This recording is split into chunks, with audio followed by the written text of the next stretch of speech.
2100 hours Pakistan Standard Time. Assalamu alaikum. This is Radio Pakistan. The news read by Ali Ahmed. First, the headlines. Preparations for observing Kashmir Solidarity Day on Wednesday were discussed at a high-level meeting in Banigala today. In occupied Kashmir, Indian troops in their unabated acts of state terrorism martyred 21 Kashmiris during last month. Indian troops resorted to unprovoked firing along the line of control at Satwal sector today, resulting in serious injuries to a civilian. Pakistanis stranded in Urumqi due to non-availability of flights in view of coronavirus outbreak in China have been granted an 11-day visa extension. In Egypt, a court has sentenced a former Special Forces officer turned Islamist militant, Hisham al-Ashfami, and 36 others to death on the charge of terrorism. Pakistan Cricket Board has announced a 16-member squad for ICC World Test Championship 2-test series against Bangladesh. And now the news in detail. Special Assistant to the Prime Minister on Information and Broadcasting says Kashmir Solidarity Day will be observed befittingly on Wednesday across the country to effectively highlight the Kashmir issue. Briefing media after a meeting chaired by Prime Minister Imran Khan in Islamabad today, she said Kashmir is the topmost priority for the government. The Special Assistant said the Prime Minister directed the participants of the meeting to arrange events in connection with Kashmir Solidarity Day across the country. She said the Prime Minister also underscored the need for properly highlighting the Kashmir issue in the media. She said the Prime Minister appreciated the role of the media on Kashmir issue and also urged it to be partner in this movement for freedom of the Kashmiris. She said the real face of India should be exposed through the media.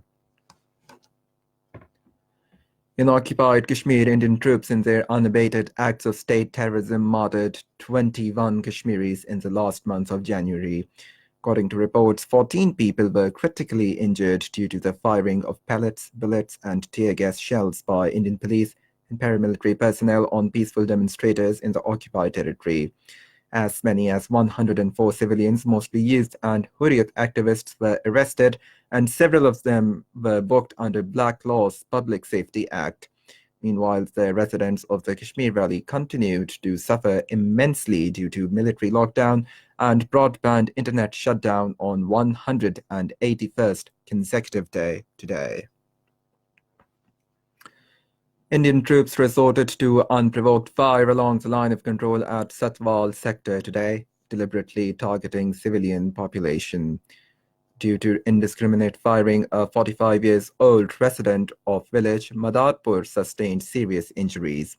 The injured has been shifted to nearby medical facility for necessary medical care. Special Assistant on National Health Services Dr. Zafar Mirza has said the government is fully alive to coronavirus challenge and has devised a strategy for diagnosis and treatment of infected persons if found in Pakistan.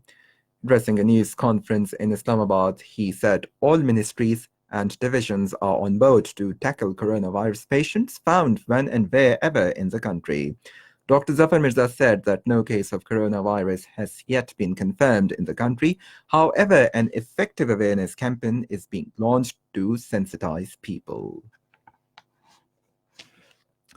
Later, Dr. Zafar Mirza also visited Islamabad International Airport today to review safety measures and arrangements for the screening of passengers regarding coronavirus. Talking on the occasion, he said the federal government is committed to keep the country safe from coronavirus.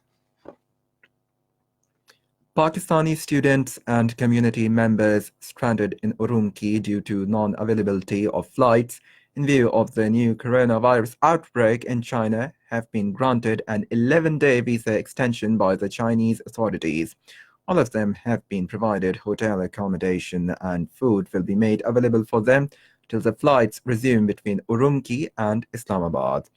The embassy officials are also in contact with them in Urumqi, and there is absolutely no problem and difficulty being faced by these stranded people. All passengers entering Pakistan will be required to submit a health declaration form, which will include contact details and brief travel history. Health declaration form will be distributed amongst all the passengers in plane. In view of novel coronavirus outbreak, all passengers are advised to fill up their form and hand over to health staff in the International Arrival Lounge. Non-compliance shall result in denial of entry to the country. This is Radio Pakistan. Pakistan has welcomed the readmission of Maldives to the Commonwealth. In a statement, Foreign Office spokesperson said Pakistan congratulates the government and the people of Maldives on rejoining the Commonwealth family. The spokesperson said, as a founding member of Commonwealth, Pakistan has been a strong supporter of Maldives' readmission and its role as an important member of the organization.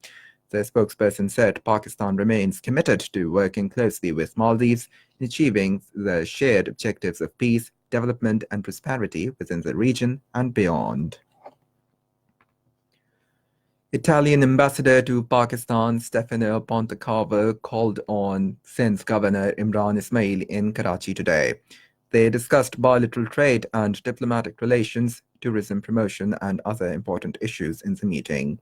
Talking to the Italian ambassador, the Sindh's governor said that Italian investors can invest in different sectors, and in this regard, the government will provide all possible support and assistance to the investors. Members of the first ever Pakistani female engagement team with the United Nations mission in the Democratic Republic of Congo has recently been awarded the UN Medal. This team of 15 female officers who serve at the ranks of major and captain was stationed there in June last year, marked by the raising of Pakistan's flag at the mission. Throughout their deployments, the Pakistani female officers worked hard to win the trust of the community. China will implement tax exemptions for imports of products related to curbing the coronavirus outbreak. Chinese Finance Ministry said in a statement that the materials directly used for epidemic control will be exempted from import tariffs by 31st of the next month. Imports of donations, including ambulances and disinfectant products, will also be exempted from tariffs, value-added tax, and consumption tax. In Egypt, a court has sentenced a former Special Forces officer turned Islamist militant Hasham al-Ashwami and 36 others to death after they were convicted of terrorism. Shmawi was captured in the eastern Libyan city of Darna in late 2018 and transferred by authorities loyal to Commander Khalifa Haftar to Egypt in May last year. He was also convicted on several charges, including plotting a 2014 attack that killed 22 military guards near the frontier with Libya and involvement in an attempt to kill a former interior minister in 2013. In Syria, army has captured the town of Hish and are moving towards the city of Saraqib in Idlib province. The progress comes 2 days after the army captured the key city of Marat al-Numan, the second largest city in the Idlib. Pakistan Cricket Board has announced a 16-member squad for ICC World Test Championship 2-test match series against Bangladesh. The first test match will be played in the Rawalpindi from 7th of this month. The squad includes Azhar Ali, captain, Abid Ali, Asad Shafiq, Babar Azam, Bilal Asif, Fahim Ashraf, Fawad Alam, Haris Suhail, Imamul Haq, Imran Khan Sr., Mohammad Abbas, Mohammad Rizwan, wicketkeeper, Naseem Shah, Shaheen Shah, Shan Masood, and Yasir Shah. And finally, the weather. Mainly cold and dry weather is expected in most parts of the country, while very cold in North Balochistan, Upper Khyber Pakhtunkhwa, Gilgit-Baltistan, and Kashmir during the next 12 hours. And once again, the headlines. Preparations for observing Kashmir Solidarity Day on Wednesday were discussed on a high-level meeting in Banigala today. In occupied Kashmir, Indian troops in their unabated acts of state terrorism martyred 21 Kashmiris during last month. Indian troops resorted to unprovoked fire along the line of control at Satwal sector today, resulting in serious injuries to a civilian. Pakistanis stranded in Urumqi due to non-availability of flights in view of coronavirus outbreak in China have been granted an 11-day visa extension. In Egypt, a court has sentenced a former Special Forces officer turned Islamist militant Hisham al-Ashmawi and 36 others to death on the charge of terrorism. Pakistan Cricket Board has announced a 16-member squad for ICC World Test Championship 2-test series against Bangladesh. And that is the end of the news. For more news and analysis, log on to our website, radio.gov.pk. And for live video streaming of our bulletins, visit the link facebook.com/Radio Pakistan News Official.